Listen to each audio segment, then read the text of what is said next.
Bonjour à tous. Aujourd'hui, j'aimerais vous parler d'un petit livre qui vient de sortir et qui a été écrit par le père Paul Dollier, que vous avez connu puisque il a fait le parcours de carême avec nous cette année. Voilà sa petite photo. Et donc voilà, il a écrit un livre suite à tout son travail sur le parcours Saint-Marc. Eh bien, il a voulu parler de la fraternité. Et donc, le titre, c'est « Vivre nos relations dans la paix ».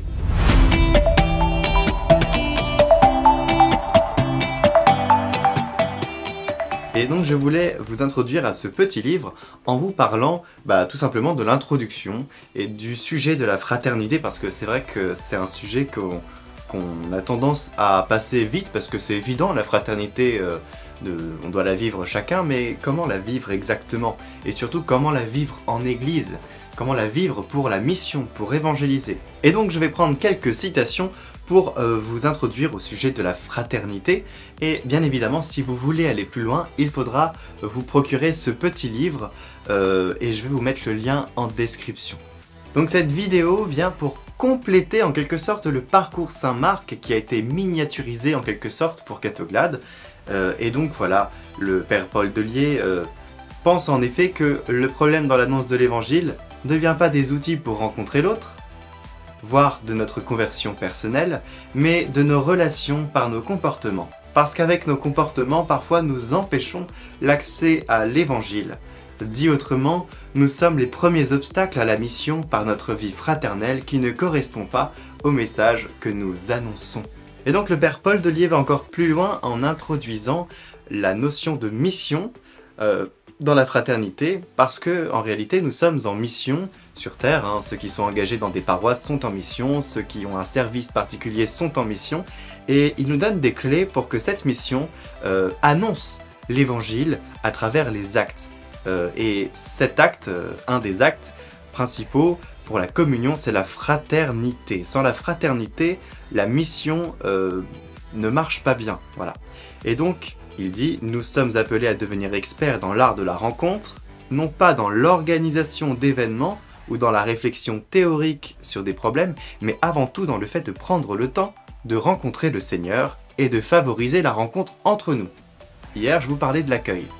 C'est important. Donc le père Paul Dollier nous donne 4 appels à vivre, comme 4 directions pour rejoindre l'autre qui nous est si proche. Ces 4 appels sont l'art d'entrer en relation avec l'autre sans l'utiliser, l'art de maîtriser notre langue, l'art de résoudre les conflits, et enfin, l'art de vivre la correction fraternelle. Eh bien, ces appels sont fondés à l'aide de textes bibliques. Dans le livre, vous découvrirez, le père Paul Dollier s'appuie sur des passages de l'Évangile. Et il me paraissait important de citer ce passage. Si vivre nos relations dans la paix articule communion et mission, il est juste de ne pas restreindre le champ d'application de ces 4 appels, que j'ai cités tout à l'heure, à la mission auprès des non-croyants. Une juste relation à l'autre est indispensable dans l'Église pour la mission, mais aussi profitable dans la famille pour la paix conjugale, auprès des enfants, dans le travail, pour que celui-ci soit un lieu de croissance ou dans toute association à plusieurs. Que notre vie fraternelle soit authentiquement humaine, adulte, réfléchie à partir de l'amour même de Dieu, qui est lui-même parfaite relation, trinité d'amour. Et on va continuer et aller encore un peu plus loin, puisque avant de partir en mission, on vérifie la communion, surtout si on est parti en mission à plusieurs. Si on est un groupe, par exemple à la paroisse, le groupe liturgique, ou alors pour le catéchisme, tous ceux qui aident à accompagner les jeunes, il doit y avoir une communion. Et là, on va citer Saint Jean-Paul II. Faire de l'Église la maison et l'école de la communion. Tel est le grand défi qui se présente à nous dans le millénaire qui commence. Si nous voulons être fidèles au dessein de Dieu et répondre aussi aux attentes profondes du monde, qu'est-ce que cela signifie concrètement? Ici aussi, le discours pourrait se faire immédiatement opérationnel, mais ce serait une erreur de s'en tenir à une telle attitude. Avant de programmer des initiatives concrètes, il faut promouvoir une spiritualité de la communion, en la faisant ressortir comme principe éducatif partout où sont formés l'homme et le chrétien, où sont éduqués les ministres de l'autel. les personnes consacrées, les agents pastoraux, où se construisent les familles et les communautés. Une spiritualité de la communion consiste avant tout en un regard du cœur porté sur le mystère de la Trinité qui habite en nous et dont la lumière doit aussi être perçue sur le visage des frères qui sont à nos côtés. Le Père, le Fils et le Saint-Esprit, la Trinité. Vous allez voir que le Saint-Esprit, c'est comme le Père et le Fils, mais pour la mission, le Saint-Esprit, c'est très important. Écoutez bien, la multitude de ceux qui étaient devenus croyants avait un seul cœur et une seule âme, et personne ne disait que ses biens lui appartenaient en propre, mais ils avaient tout en commun. C'est avec une grande puissance que les apôtres rendaient témoignage de la résurrection du Seigneur Jésus, et une grâce abondante reposait sur eux tous. Eh bien, dans cette description, un lien est fait entre l'unité des croyants et la puissance du témoignage. On parlait du témoignage hier, et on va en parler encore, parce que c'est ça la clé de l'évangélisation.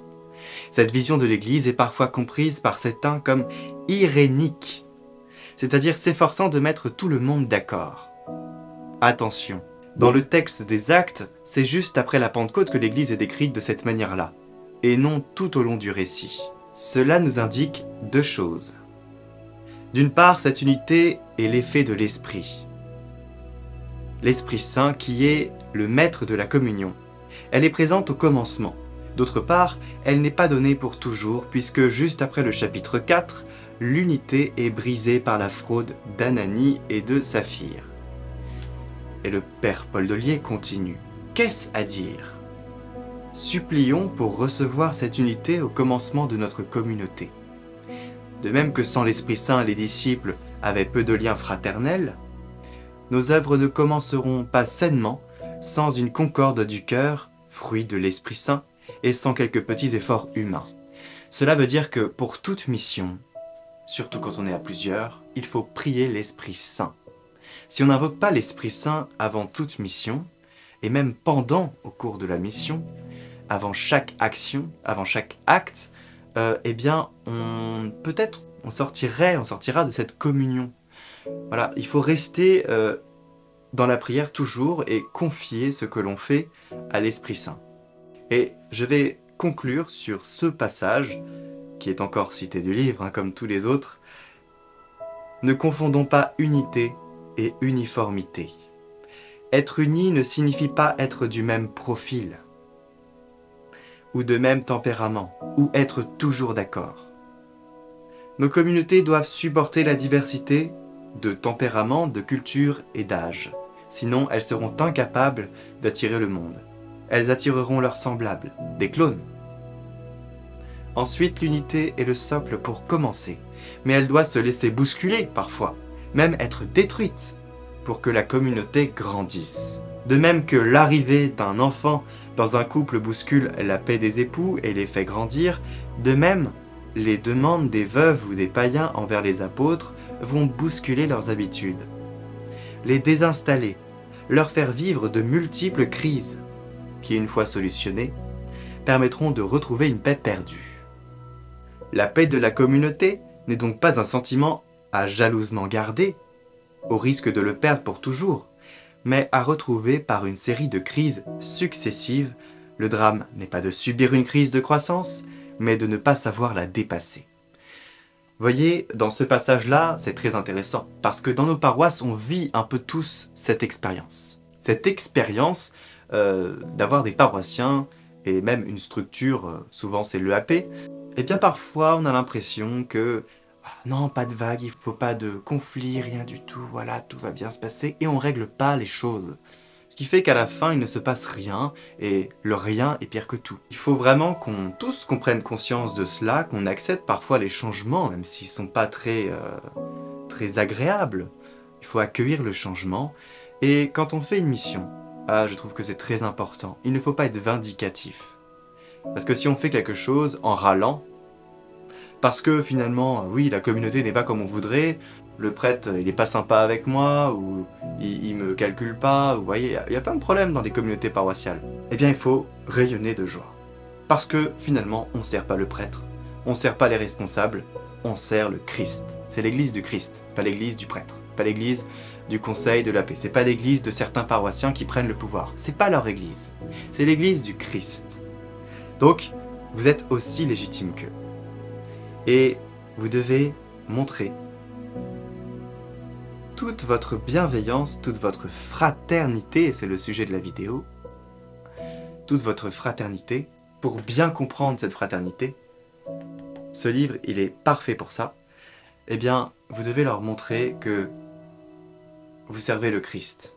Donc, n'oubliez pas, la mission en communion, dans la fraternité.